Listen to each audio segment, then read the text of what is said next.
هل هذا القرار الذي اتخذ في مجلس التعاون الخليجي تزامنا مع هذه الباخرة التي تم إلقاء القبض عليها هما مرتبطان مع بعضهما البعض أم أنها مجرد صدفة؟ عن هذا السؤال الكبير يبحث الآن في بيروت بين قادة الأجهزة الأمنية اللبنانية. كل الإشارات على الأرض.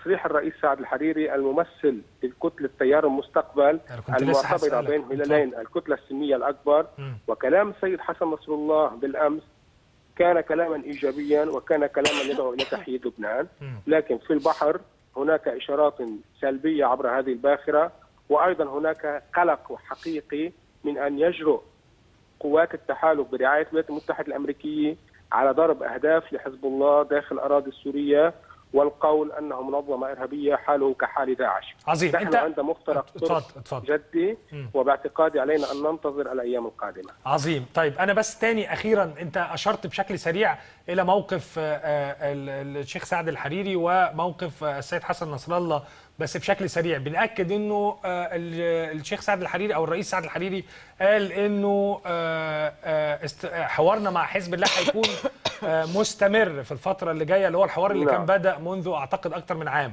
والسيد حسن نصر الله قال نفس الإشارات الإيجابية. هل تعتقد أنه هذه الإشارات كافية لدرء أي فتنة ربما تقود إلى ما لا تحمد عقباه أو ما لا يحمد عقباه؟ إذا تركت المسألة للرئيس سعد الحريري هو حتما لا يريد الحرب الأهلية ولا قدرة له على ذلك.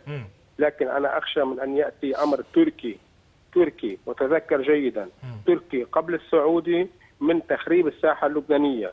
هذه الباخرة إذا اكتملت التحقيقات وأثبت أنها قادمة إلى لبنان وإلى جهة معينة وإلى أسماء معينة، هذا يعني بداية تأسيس لإشكال في الأرض. طيب. الغرف المغلقة الحوار فيها هادئ.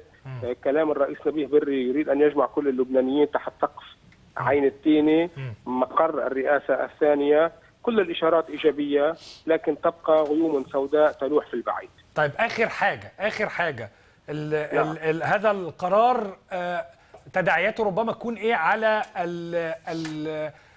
الحلول أو المصالحة اللي كانت بدأت يبقى اتفاق وقف إطلاق النار ومن ثم مقدمة لحل سياسي في سوريا؟ هل ربما يكون هذا القرار ليه تداعيات على هذا المشهد بالتحديد، ولا متأخر يعني لسه هنتأخر شوية عشان نعرف؟ دائما أسئلتك يا خالد تحتاج إلى ساعات وليس إلى ثواني.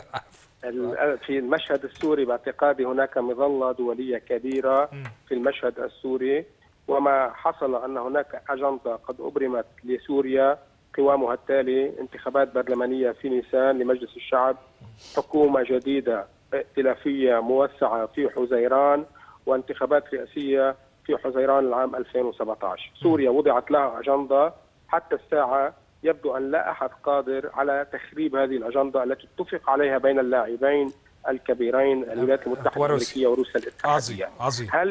هل تبريد الساحة السورية سوف يشعل الساحة اللبنانية؟ هنا السؤال. عظيم. أنا بشكرك شكر جزيل دكتور سالم زهران، مدير مركز الارتكاز الإعلامي بلبنان. حاولنا قدر الإمكان نلحق نجيب يعني التحليلات الأولى لهذا القرار، إنما الموضوع محتاج تفحيص وتمحيص الحقيقة، ومحتاج موقف مصري كمان عاقل وحكيم يقدر يلم المسائل في الوقت ده الحقيقه. طيب باشمهندس بنعتذر حضرتك جدا، لكن كان لازم ناخد التعقيب، معلش ان هو كان عاجل معانا. بس انا هرجع لحضرتك لسؤال برضو علشان احنا فاضل لنا تقريبا 10 دقائق، فعايزين برضو نلم الموضوع ككل. البعض بيتساءل هل هنا نقدر نضمن او هي ضمانه نجاح هذه الاستراتيجيه